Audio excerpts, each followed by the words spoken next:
My teacher burned our notebooks to stay alive. He almost made it home.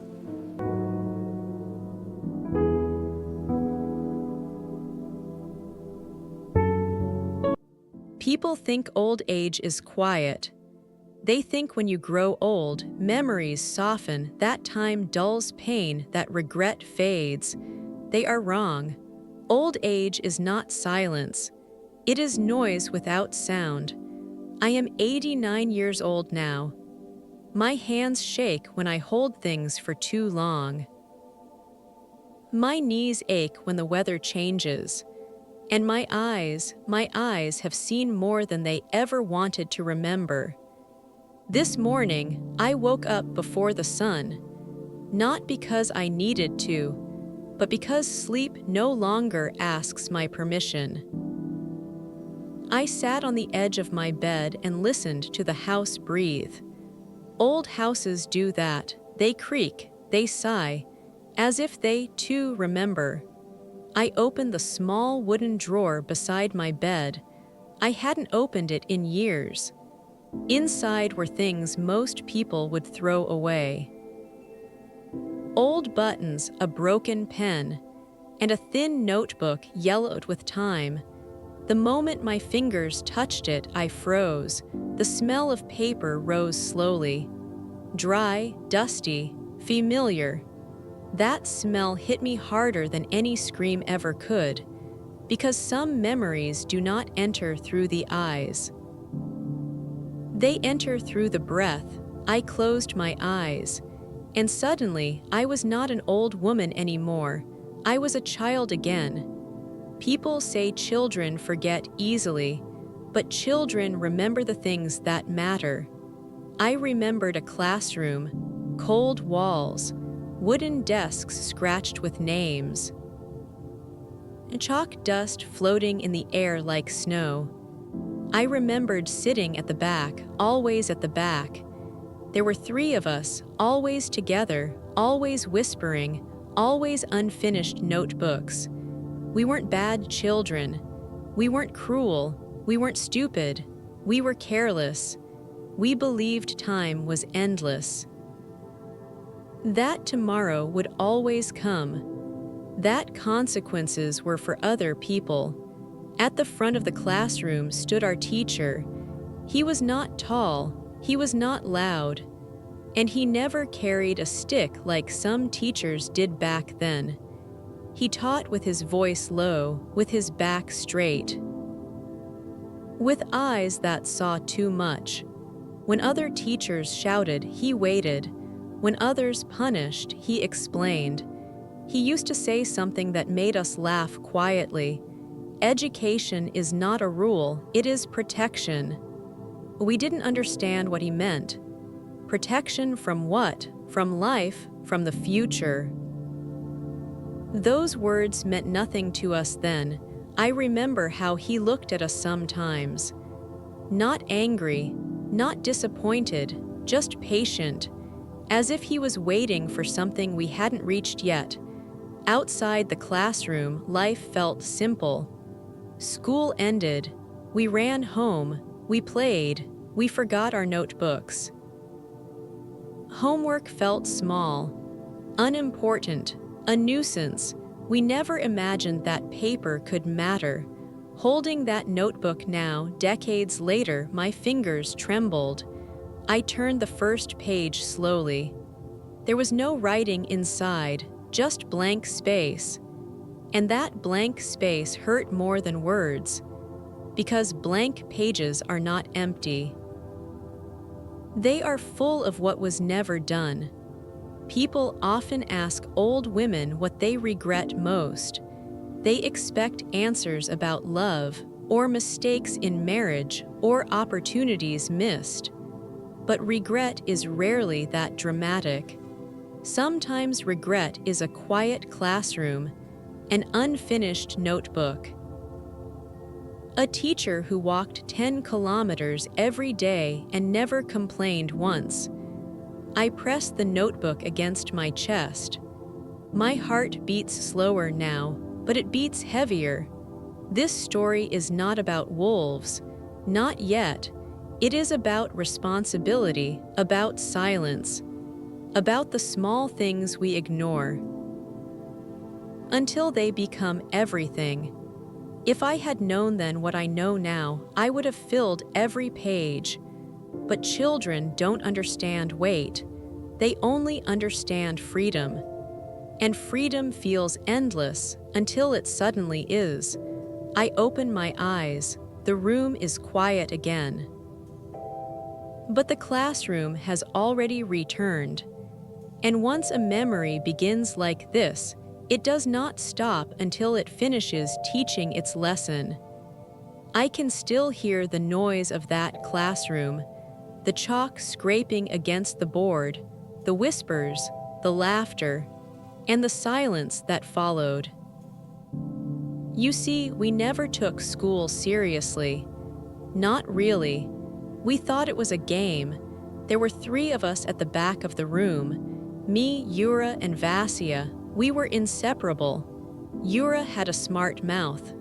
Vasya never spoke, but his eyes said everything. And I thought I could charm my way through anything, especially school. The teacher, Mr. Petrov, would stand at the front, facing the class with that calm look of his. It wasn't an angry face. It wasn't a sad face. It was the face of someone who knew exactly what you were going to do before you did it. Homework is not a suggestion, he'd say. His voice wasn't loud, but it carried weight. Not because of its volume, but because of its steadiness. He never raised his voice. He didn't need to. The bell would ring, and we'd all rush out of the classroom to go home. But we were never in a rush to do the work. The work didn't matter to us. It was a small thing, something that could be left behind until tomorrow. Tomorrow would always come, but the notebooks were something else. They sat there in front of us every day, staring back at us, filled with empty pages.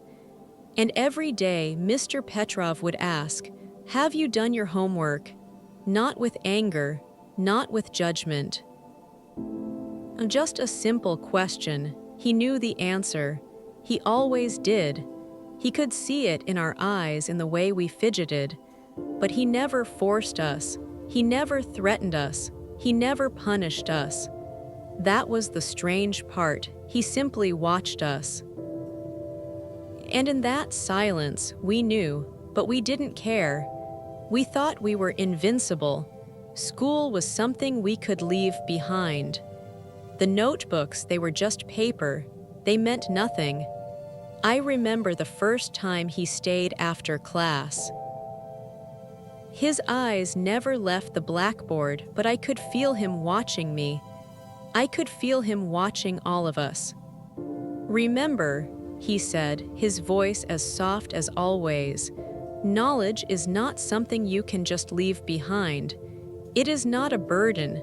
It is a gift." We didn't understand. How could we? We were just kids. What did we know about gifts, about responsibility, about carrying something heavier than a notebook? The days passed, one after another. The same routine, the same empty notebooks, the same laughter, the same carelessness. But one day, the teacher did something different. He said he was going to take the notebooks home. He said he was going to check each of them. At first, we didn't think much of it. We were used to him saying things. Used to him looking at us without saying anything. But that day, there was a difference. That day, he meant it. That day, everything changed. That afternoon, the sky felt heavier than usual. Not dark yet, but not light either. It was the kind of evening where the sun doesn't say goodbye, it just disappears. We sat in our seats as Mr. Petrov stood at the front of the classroom, holding a stack of notebooks in his arms. 25 of them, heavy, uneven. Some worn out, some new, some barely touched. He looked at the class slowly, as if counting us one last time. "Today," he said quietly, "I will take these home." The room went still. No one spoke. No one laughed. My heart started beating faster. I looked down at my desk. My notebook wasn't there. Neither was Yura's. Neither was Vasia's. 3 empty desks. 3 silent confessions. He noticed, of course. He always did, but he didn't say anything. He simply adjusted the notebooks in his arms and nodded once, as if accepting something he had already known. The bell rang. We rushed out like always. But that day, my legs felt heavier. I turned around just before leaving the classroom. Mr. Petrov was still standing there alone, the chalkboard behind him still filled with unfinished sentences. I didn't say goodbye. I wish I had. The road to his home was long. 10 kilometers. Everyone knew that. He never owned a car, never complained. Every morning before sunrise, he walked those 10 kilometers to school. And every evening he walked them back, through open fields, through narrow paths, through a stretch of old forest where the trees stood so close together that the light barely touched the ground. That forest had a reputation. Adults spoke about it in low voices. Children avoided it at night, but Mr. Petrov walked through it every day, because responsibility doesn't ask if you're tired, and duty doesn't wait for daylight. That evening, the wind picked up early. The branches creaked above the road like old bones. The temperature dropped fast. He adjusted his coat and held the notebooks tighter to his chest. Each notebook carried a child's name. Each one carried a future, even the empty ones. Especially the empty ones. As he entered the forest path, the light faded quickly. The sun slipped behind the hills and shadows stretched across the road. Then he heard it. A sound behind him, soft at first, a crunch, a step. He stopped. The sound stopped too. He took another step forward. The sound followed. His breath slowed, not from fear, but from understanding. He knew that sound. Wolves, a pack, not hungry out of madness, hungry out of winter. He didn't run. Running only makes things worse. Instead, he walked faster, carefully, steadily. The notebooks pressed against his chest like a shield made of paper. Then the sound grew closer. Too close. At home, we sat at our tables that night doing nothing, laughing less, thinking more. I remember opening my empty notebook and staring at the blank page. For the first time, it didn't feel empty. It felt heavy. The forest was no longer quiet, not loud, but alive.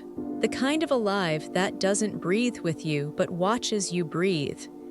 Mr. Petrov felt it in his spine before he heard it again.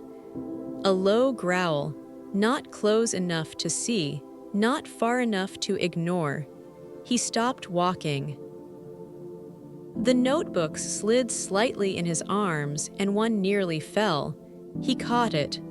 A child's name stared back at him from the cover. He swallowed. Running would mean turning his back. Turning his back would mean surrender. So he did the only thing left. He opened the first notebook. The paper inside was thin, cheap, and filled with uneven handwriting. Red corrections, blue ink mistakes, A student's life folded into pages. The growl came again, closer now. His hands trembled as he tore out the first page. The sound of paper ripping echoed through the trees. He struck a match. The flame appeared small, almost gentle. Then the page caught fire. The smell of burning paper rose into the cold air, sharp, bitter, unmistakable. He threw the burning page behind him. The wolves stopped, just for a moment. The crackle confused them. Fire was not prey. Fire was memory. He walked again. Slow, careful, behind him the page burned until it disappeared into black ash. He didn't look back. He tore another page, then another.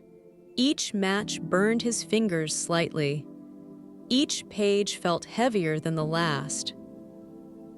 The notebooks were no longer just paper. They were time. They were hope. They were being traded page by page for breath. Inside the classroom, earlier that day, we had complained about homework, about rules, about strict teachers, about how unfair life felt. Now in the forest, fairness didn't exist, only survival. The wolves followed again, closer, more confident. They had learned. Fire slowed them, but it didn't stop them. Mr. Petrov's breathing became visible in the cold air. His steps grew uneven. He burned page after page, notebook after notebook. Names disappeared into smoke. Lessons turned into ash. Dreams floated upward and vanished into the dark branches above. His arms grew lighter. His chest grew heavier. And still he walked. Far away, lights flickered. The edge of the village. Home. He could see it now, just a little farther. But the notebooks were thinning. One by one, they emptied, until only a few remained. He held them tighter, because he knew something terrible.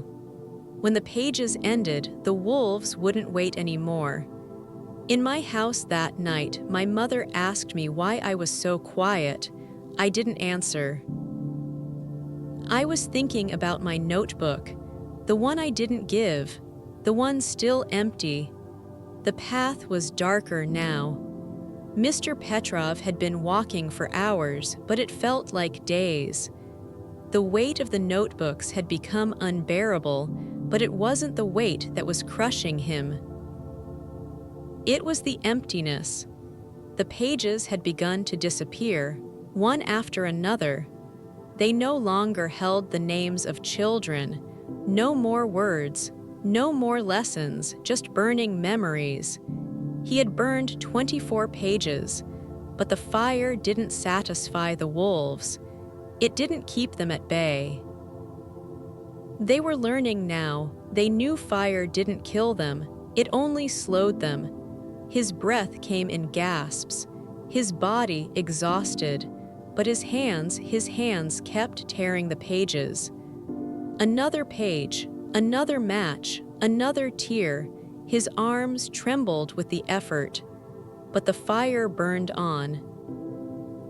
And the pages disappeared into the night, each one taking a piece of his hope with it.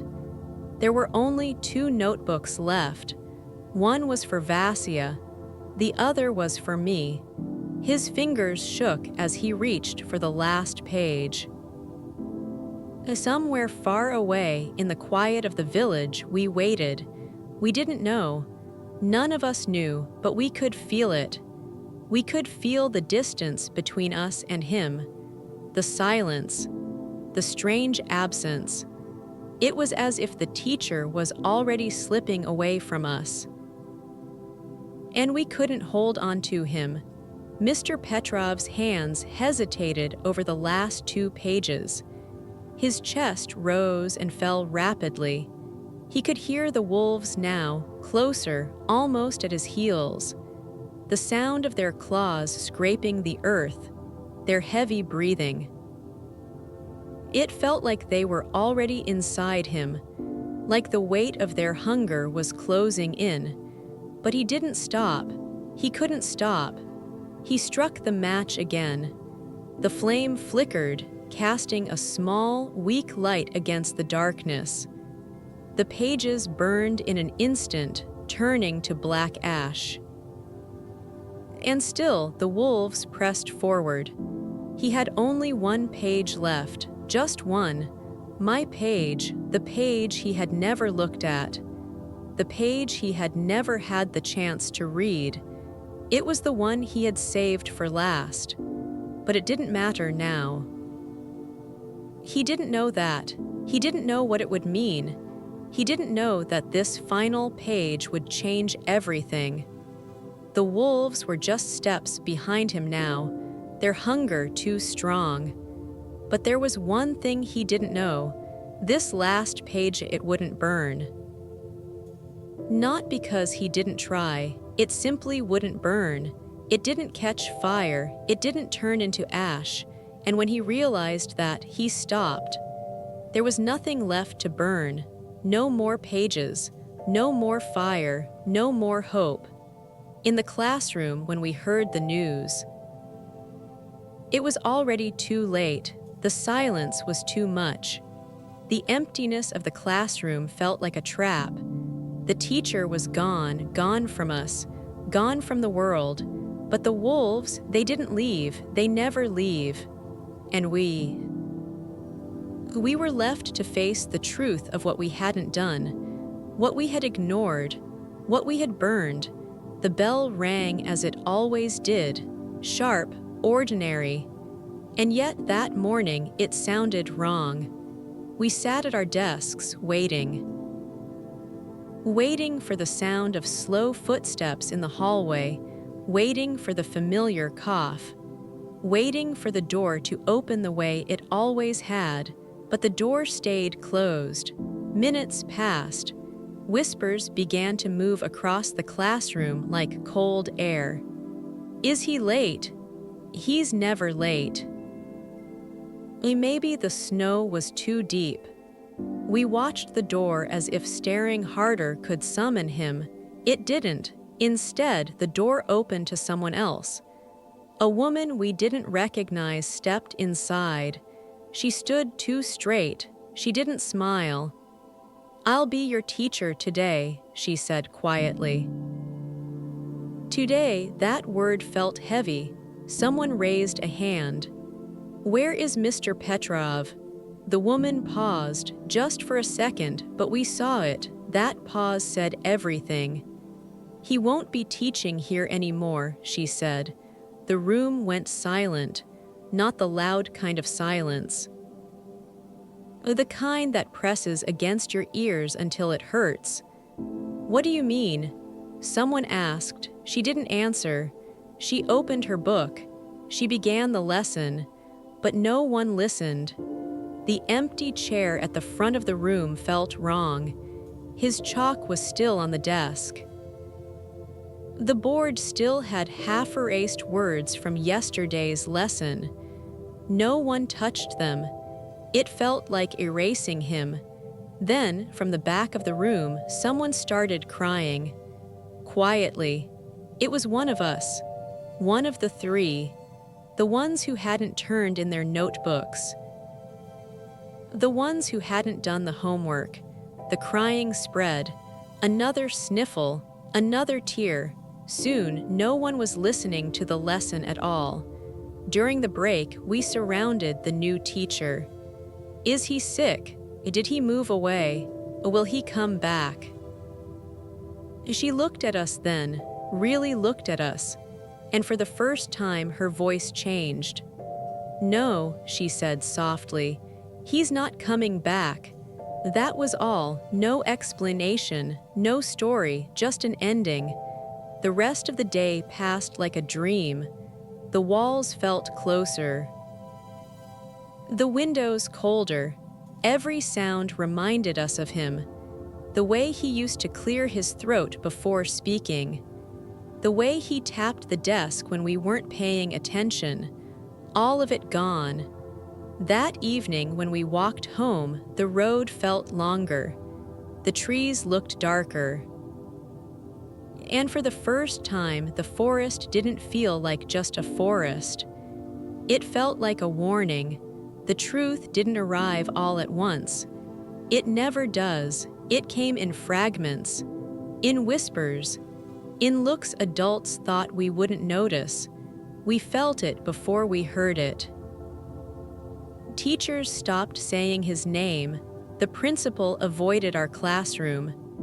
Parents spoke in lower voices when we walked past. Something had happened, something bad. 3 days later, the school called an assembly. We were told to sit quietly, to listen. The principal stood on the stage longer than usual, his hands shaking slightly as he held the paper. He cleared his throat. "Our colleague," he began, "your teacher, did not return home last week." A murmur ran through the room. Not return home. That sounded temporary. Like he might still come back, but then the principal continued. He passed away on his way home. The words landed softly, too softly. They didn't feel real. Someone laughed nervously. Someone whispered, "That can't be right." The principal stopped speaking. His silence finished the sentence for him. After the assembly, we weren't sent back to class. We were sent home. Parents came to pick us up early. No one explained anything. But outside the school gates, the truth finally broke free. One of the older boys said it first. They found him near the forest. Another added, "Wolves." The word spread like fire. Wolves. That night, none of us slept. The wind outside sounded like footsteps. Branches scraped the windows like fingernails, and in our minds, the forest grew closer. The next day, the story became clearer, too clear. The road between the school and his home was nearly 10 kilometers. He walked it every day, through snow, through rain, through darkness. He had carried our notebooks with him that evening, 25 of them. He planned to check them at home. He planned to return them the next day. He planned a lot of things. They said he was attacked near the narrow path between the tall trees. They said he fought. They said he tried to distract the wolves. No one told us how, but we understood. Because the notebooks never returned, the police came to the school. They asked questions. Did anyone see him leave? Was he acting strangely? Did he say anything unusual? We remembered everything. The way he smiled tiredly. The way he said, "Homework matters more than you think." The way he looked at us, not angry, just disappointed. And then it hit us, the three of us, the ones without notebooks that night. Our desks were empty. Our hands were shaking. Someone asked quietly, "Were all the notebooks with him?" The answer came too fast. Yes, all except 3. That was when we started crying. Not loudly, not dramatically. The kind of crying that hurts your chest and doesn't stop. If we had done the homework, if we had handed in our notebooks, if there were 3 more, maybe, no one said it out loud. But everyone thought it. The notebooks had slowed the wolves. The paper had burned, and when there was nothing left to burn, he was almost home. Almost. After the truth came out, nothing felt the same. The school was still there. The desks were still in the same place. The chalk still dusted the board, but the air was heavier. Every step inside the classroom felt like walking into a memory we didn't deserve to be part of anymore. No one told us it was our fault. That made it worse. Teachers avoided our eyes. Classmates whispered but never accused. Silence became the punishment. We stopped sitting together. The three of us, we didn't plan it. It just happened. One moved to the front, one to the back, one near the window. Distance felt safer. At home, homework became torture. Every page felt like a reminder. I would open my notebook and stare at the empty lines. He had once said, "An empty page is still a choice." I hated that sentence now. At night, the same question returned, over and over. What if we had written just a little more?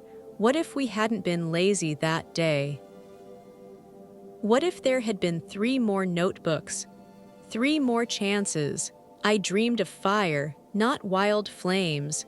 Small ones, careful ones, paper burning slowly in the snow. I would wake up sweating, my hands smelling like smoke that wasn't there. One afternoon, we found ourselves standing near the forest. None of us said why we were there. The path looked ordinary, too ordinary. The trees stood silently like they were keeping a secret. "This is where it happened," someone whispered. The wind moved through the branches. No wolves, just the sound of leaves rubbing together. It felt worse that way. One of us dropped to the ground and started crying.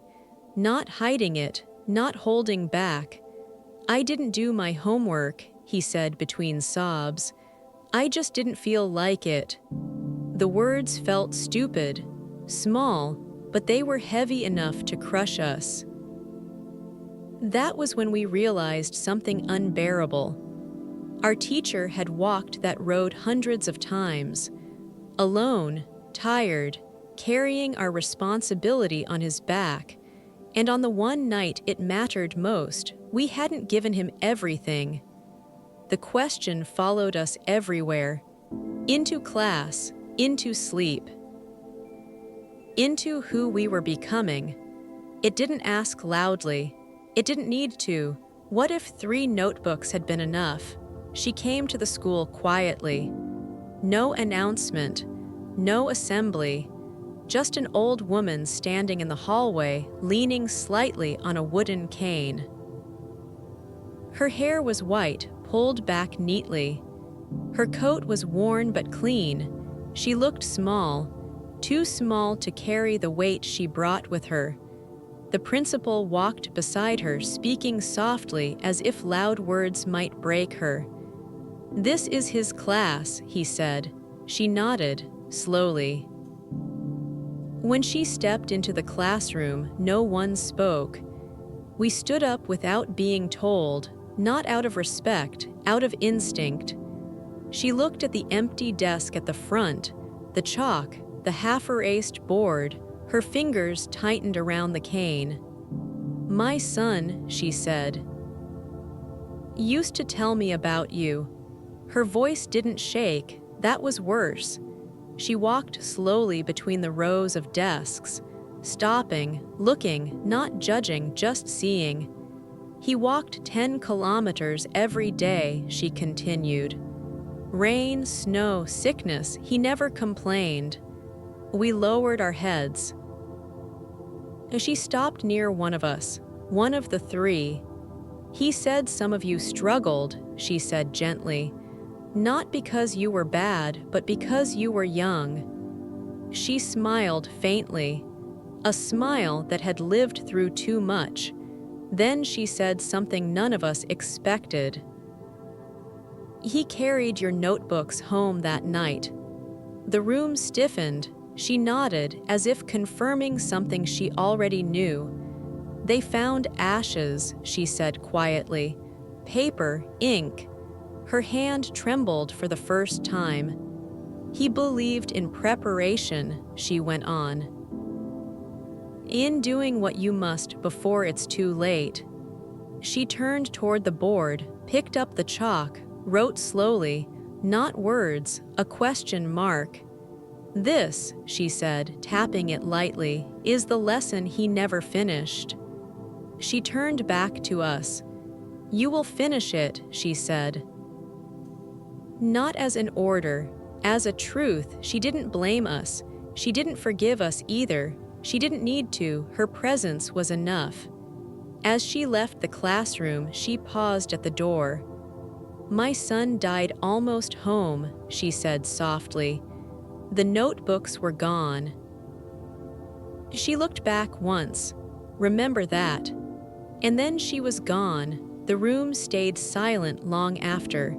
The question mark still on the board, waiting. Time moved forward. It always does. School ended. Seasons changed. We grew taller. Our voices deepened. Our lives began to separate. But the memory did not move with time. It stayed exactly where it was. We finished school. Some of us left the town. Some stayed. I left. I told myself I needed distance. That leaving would make it easier to forget. It didn't. Every time I opened a book, I saw him. Every time I wrote my name on a page, I remembered the pages he burned. I became careful with paper, careful with words, careful with promises. The three of us met only once after graduation, by accident, at a bus station. We didn't hug, we didn't smile, we asked simple questions. How are you? Where do you live? What do you do? None of us asked the question we were really thinking. We didn't need to, it was there, between us. Life tested us in different ways. One of us became a father. He never missed a parent-teacher meeting. He checked every notebook himself. Another chose a job far from home. He worked longer hours than necessary, as if effort could erase the past. And me, I became a teacher. I never planned to. It just happened. The first time I stood in front of a classroom, my hands trembled. The desks looked the same. The chalk smelled the same. The silence before speaking felt heavier than anything I had known. I heard his voice in my head. Education is protection. I understood it now. I never raised my voice. Not once. When students didn't do their homework, I didn't shout. I asked questions. I waited. I remembered. Years passed. Children became adults. I became older. And slowly, painfully, I realized something. The lesson he left unfinished wasn't about notebooks. It was about attention. About showing up. About doing small things before they become everything. I visited the forest once. As an adult, I stood on the path where the trees grow close together. The place felt ordinary. That made it worse. Because it meant tragedy doesn't need a special place. It only needs neglect. That night, I wrote in my notebook, "Some lessons are taught once, others are taught forever." I closed it carefully. There are debts in life that cannot be paid back. No matter how hard you try, no matter how long you live. This was one of them. Years after I became a teacher, I received a letter. The envelope was thin, the handwriting unfamiliar. Inside was a short message. "She passed away peacefully last night. You were mentioned." His mother. The old woman who had stood in our classroom with a cane and a question mark on the board. I attended the funeral alone. No announcements. No speeches. Just a small group of people standing quietly under gray skies. Her grave was beside his. Mother and son, side by side. I stood there longer than anyone else. I wanted to say something meaningful, but words felt inappropriate, so I said nothing. Later, I visited her house. It was modest, clean, carefully kept. In one corner of the room stood a small wooden shelf. On it were notebooks, dozens of them. All blank, unused. She had collected them over the years. Not as evidence, not as accusation, as memory. A note lay beside them, written in careful, shaking handwriting. He believed in preparation, so I saved what remained. I understood then. This wasn't punishment, this was mourning. I took one notebook, just one. I didn't feel entitled to more. That notebook sits on my desk to this day. I never write in it. Some pages should remain empty. At school, I began a new habit. At the end of each year, I asked my students to write a letter. Not to me, to the person who helped them most. Some wrote to parents, some to friends, some to teachers. A few wrote to people who were no longer alive. Those were the quietest letters. When students complained about homework, I listened. When they said it didn't matter, I smiled. And I said, "It matters in ways you won't understand yet." There was no way to repay him, no way to return what was lost, but there was a way to carry it forward. Carefully, respectfully, like fire in the cold, I am old now, older than my teacher ever had the chance to be. Most mornings, I wake up before the world does. I sit by the window and watch the light arrive slowly. As if it, too, is careful not to disturb the past, on my desk lies a notebook, blank, untouched, the same one I took from his mother's house. People often ask why I never write in it. I tell them some pages are not meant to be filled. They are meant to remind. When my students ask me why I care so much about small things, about preparation, about effort, I tell them a story. Not all of it, just enough. I tell them about a teacher who walked 10 kilometers every day. About a man who never raised his voice. About someone who believed education was protection. I never mention the wolves. They don't need to know that part yet. Sometimes, when class ends and the room empties, I stay behind. I erase the board slowly. I straighten the desks.